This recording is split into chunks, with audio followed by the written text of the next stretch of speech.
Somewhere in your memory, there is a garden. Maybe it belonged to your grandmother. Peonies as tall as a child, zinnias in a mason jar on the kitchen table, a rose by the porch that bloomed like it had something to prove. She never bought a bag of fertilizer with a cartoon flower on it. She never watched a tutorial in her life. And yet her garden did things ours still struggle to do. That was never luck. She was quietly following 9 habits passed down from her mother and her mother before that. Modern soil science has since tested those habits one by one and proven every single one of them right. Today, we are bringing all 9 home. What she did, why it works, and how you can start this week. Let's begin where every one of her gardens began. It was never with the flowers. It began with the ground underneath them. Secret number 1. She fed the soil, not the plant. If you had opened your grandmother's garden shed, you would not have found a single bag of synthetic fertilizer. What you would have found behind the garage or beside the vegetable patch was a compost pile. Eggshells, coffee grounds, vegetable peelings, tea leaves, all of it carried out from the kitchen in an old enamel pail and turned into the pile through the seasons. And every spring she shoveled that dark, crumbly finished compost onto her flower beds like she was tucking in a blanket. Now, somewhere along the way, gardening changed. We were taught to feed each plant directly. A scoop of granular 1010 here, a capful of blue liquid feed there. And to be fair, it works in the short term. The plant takes up the nutrients and grows. But here is what the soil scientists discovered when they finally studied both approaches side by side. Synthetic fertilizer feeds the plant and gives absolutely nothing to the soil itself. The earthworms, the microorganisms, the vast fungal networks threading through healthy ground, the living system that makes soil more than just dirt, all of it goes hungry. Grandma's compost did the opposite. It fed the soil first, and the soil fed the plants. Every season, her beds grew darker, richer, more alive. Compost-fed soil holds more water in a drought. It releases nutrients slowly, exactly when roots ask for them. It supports deeper, stronger root systems. After 10 years of compost, a garden bed becomes something close to self-sustaining, ground so fertile it practically grows flowers on its own. After 10 years of synthetic feeding, the soil underneath is essentially a life support patient. It cannot function without the next bag. The old order farming communities, the Amish among them, never abandoned this. Walk past an Amish farmstead today, and you will still see the manure pile, the compost, the deep black soil. They kept the knowledge because it kept working. Starting your own pile costs nothing. Choose a corner of the yard, out of sight the way hers was, and simply begin layering. Kitchen scraps and grass clippings are your greens, the nitrogen. Dried leaves and torn newspaper are your browns, the carbon. Aim for roughly 2 parts brown to 1 part green. Keep it about as damp as a wrung-out sponge and turn it with a garden fork whenever you think of it. That is the entire recipe. She never measured a thing, and neither do you have to, because a compost pile forgives almost every mistake. By next spring, you will have the same black gold your grandmother spread with a shovel. And that pile connects directly to the next secret, because a compost pile was only 1/2 of her free garden. The other half fit inside a paper envelope. Secret number 2, she saved her own seeds. Every fall, when the garden was fading and the mornings turned cool, your grandmother walked her flower beds with envelopes and paper bags in her apron pocket. She went to her best zinnias, the tallest cosmos, the sweet peas that had perfumed the whole side yard in June, and she collected their seed heads. She spread the seeds on newspaper across the kitchen counter to dry, wrote the names on the envelopes in pencil, and tucked them into a cool, dark drawer until spring. It looks like simple thrift. It was actually plant breeding, because those seeds were never random. She chose them from her strongest plants, her biggest blooms, the ones that shrugged off her clay soil or her dry August or her late springs. Year after year, she was selecting for the exact conditions of her own backyard. Plant scientists have a name for this now. They call it landrace development, a population of plants adapted to one specific place. Grandma just called it saving seeds. Give that process 5 or 10 years, and something quietly extraordinary happens. Her zinnias were no longer just zinnias. They were her zinnias, tuned to her soil, her rainfall, her light. No seed packet from Iraq, grown out in a distant field in a different climate, can compete with a decade of selection in the very ground where the seeds will be planted. One piece of her wisdom matters more today than it did in her time. Save seed from old-fashioned open pollinated flowers, the kind she grew, because they come back true to their parents. Modern hybrid varieties, the ones marked F1 on the tag, will sprout just fine, but their children are unpredictable, a genetic lottery that rarely repeats the parent. Zinnias, cosmos, sweet peas, marigolds, and bachelor buttons are all wonderfully reliable savers, which is exactly why they were the backbone of every grandmother's garden in the first place. And you can begin this exact program in a single afternoon this fall. Choose your 3 best performing flowers. Wait until the blooms have faded and the seed heads have dried brown on the stalk. Snip them into a paper bag, never plastic, because plastic traps moisture and moisture ruins seed. Dry them fully indoors. Label everything and store the envelopes somewhere cool and dark. Plant them next spring, and again choose your best plants for saving. Within 3 seasons, you'll be growing flowers that belong to your garden and to nobody else's on earth. Seeds gave her new plants for free every year, but she had a second way of multiplying her garden without spending a dime, and this one used nothing but a spade. Secret number 3. She divided instead of buying. When your grandmother wanted more plants, she did not get in the car. She walked the perennial bed with a garden spade and a kitchen knife. Every 3 or 4 years, she dug up her overgrown clumps of daylilies, hostas, bearded iris, phlox, and fall asters, set them on the grass, and pulled them apart into divisions, each one with its own roots and its own growing points. Then she replanted the pieces wherever she wanted more color. The arithmetic is wonderful. 1 hosta becomes 4. 4 becomes 16. A single $2 plant becomes a full shade border in 5 years. Gardeners have filled entire properties this way, one spade at a time, and neighbors did it together, trading iris for daylilies over the fence, which is why the same heirloom flowers still run up and down the older streets in every small town in America. But the free plants were only half the story, and this is the part modern research has confirmed. Division also heals. Overcrowded perennials decline. The center of an old daylily clump grows woody and congested. The roots compete with each other for water and nutrients, and the flowering thins out a little more every summer until a once glorious clump gives you a handful of blooms. Dig it, split it, replant the healthy outer sections in refreshed soil, and the plant behaves like it is young again. Full flowering returns, often within a single season. So Grandma was solving 2 problems with one morning of work. She multiplied her garden for free, and she kept every original plant blooming at full strength. And the garden will tell you when it is time.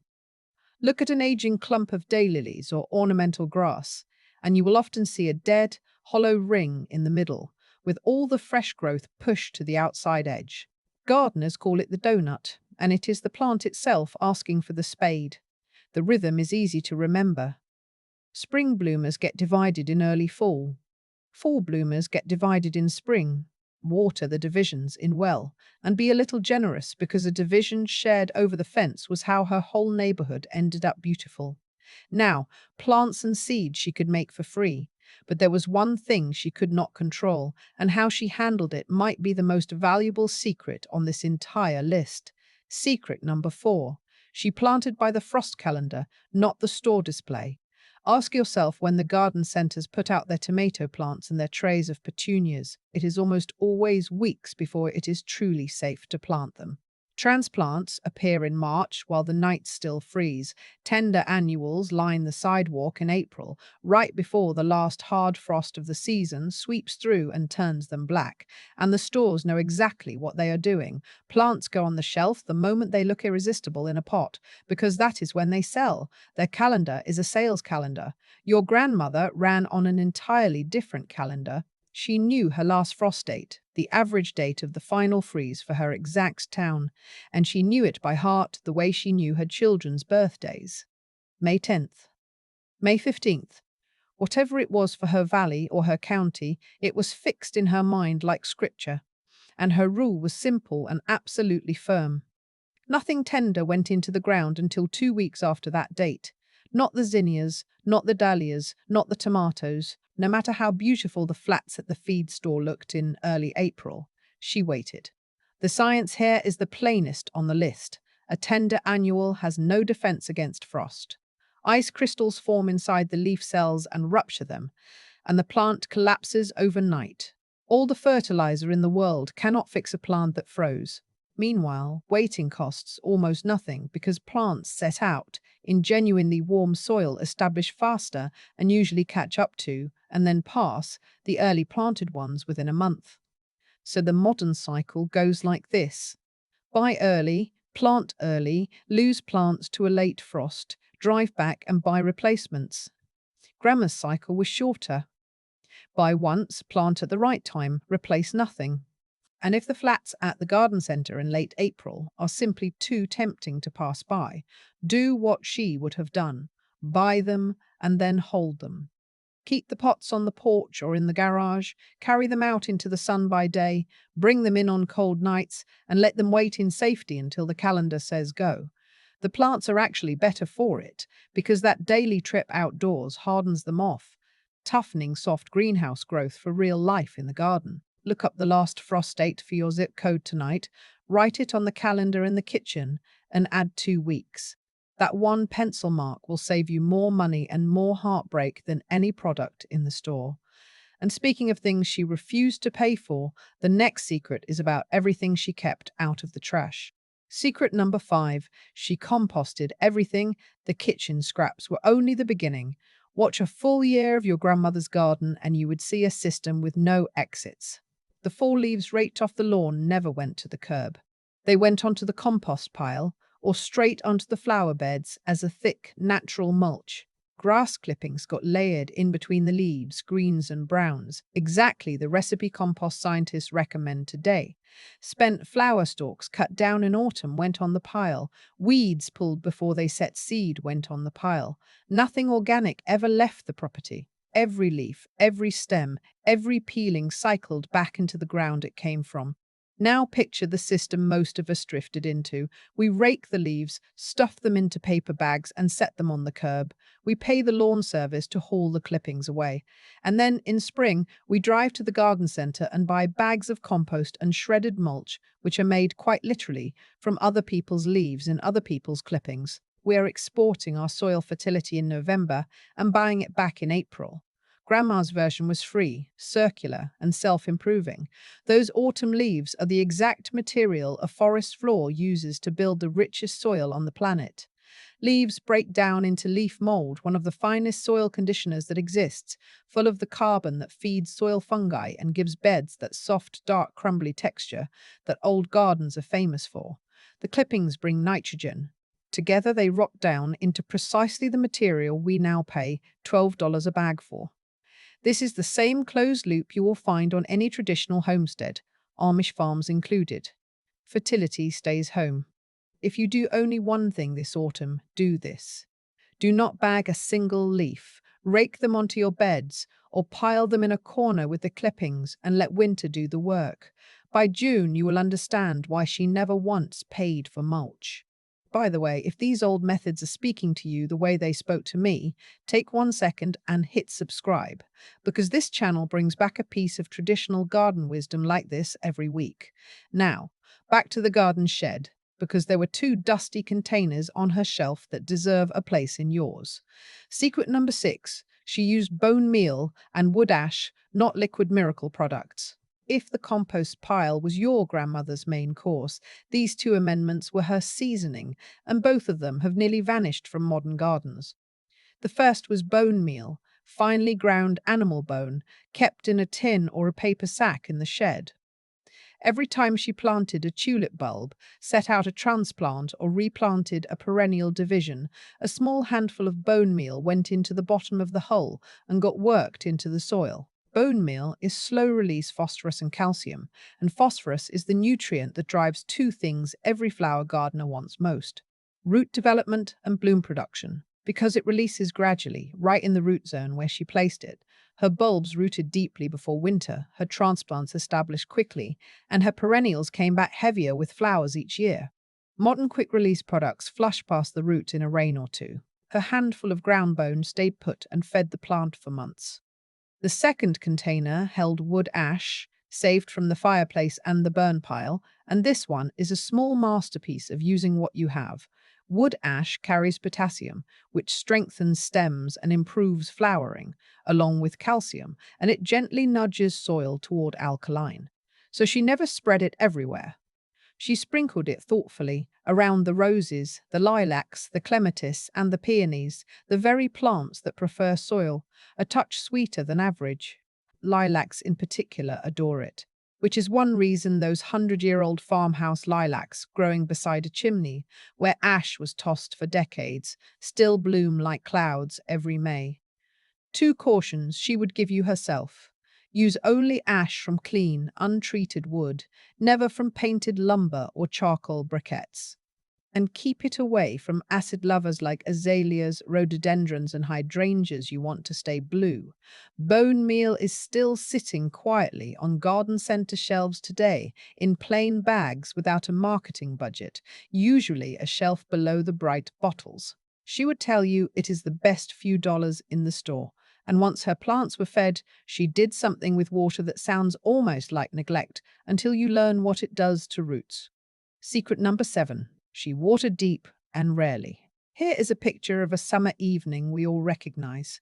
A gardener on the porch with a hose giving the whole flower bed a pleasant 10-minute sprinkle, evening after evening. It feels loving, it feels responsible, and your grandmother never did it. Her watering looked completely different. Once, maybe twice a week, early in the morning, she watered slowly and deeply at the base of each plant. A soaker hose left running low, or the old galvanized watering can, refilled patiently, soaking the ground until the moisture reached far down into the root zone.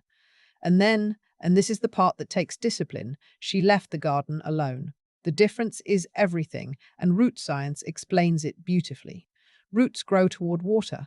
When water only ever arrives as a light evening sprinkle, it wets the top inch of soil and stops, so the roots stay up in that top inch, where the moisture is. Then July arrives, the surface bakes, that top inch turns to dust between waterings, and the shallow-rooted plants wilt and suffer. The daily watering, offered with the best of intentions, has trained the plants to be helpless. Deep and rare watering trains them for strength.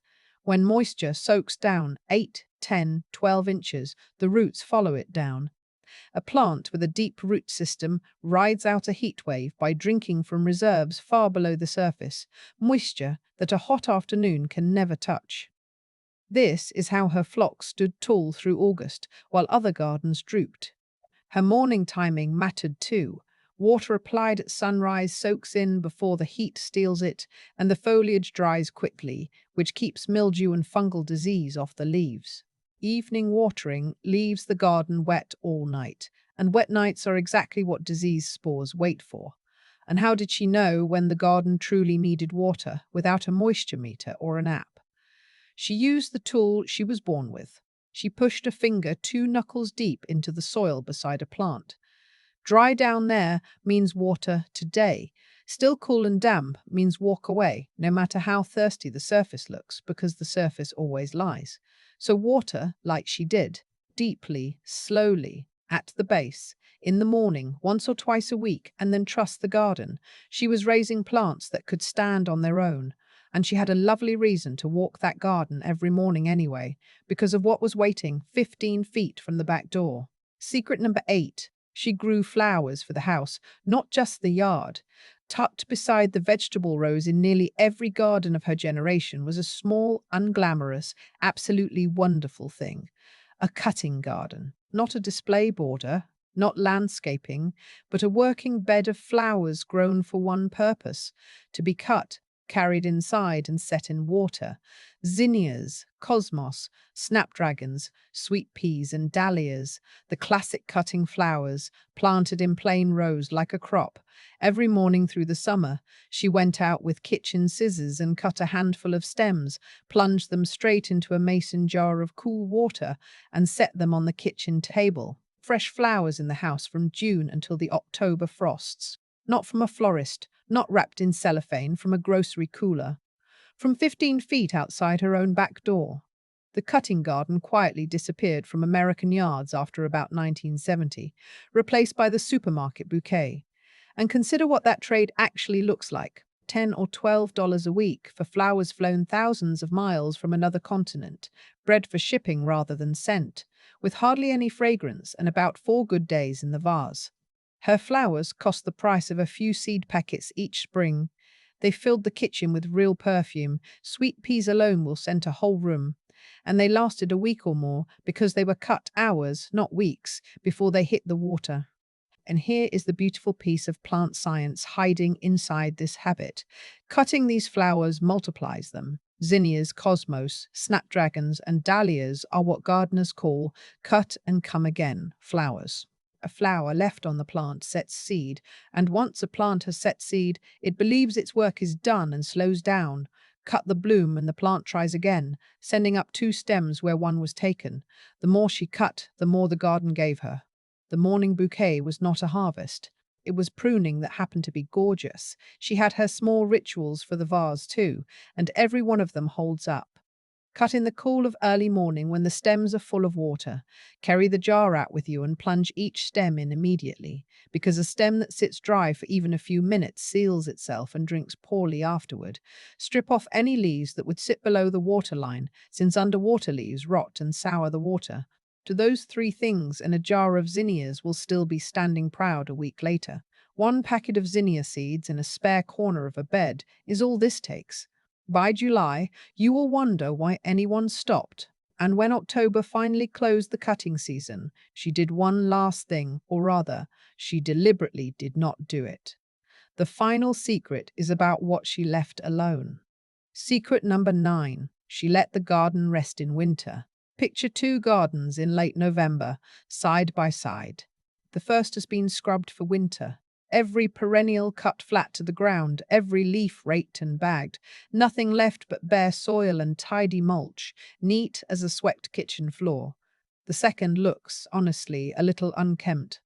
Dried coneflower and sedum stems still standing, ornamental grasses gone wheat-coloured and rustling, fallen leaves drifted naturally over the beds. The first garden looks cared for. But it is the second garden, your grandmother's garden, that wakes up healthier in spring, and science now understands exactly why. She left the standing stems on purpose. Those dried seed heads fed the goldfinches and juncos through the cold months, and the hollow stalks sheltered overwintering beneficial insects, the native bees and the ladybugs that would patrol her garden for aphids the following June. Winter structure above, a hidden workforce below.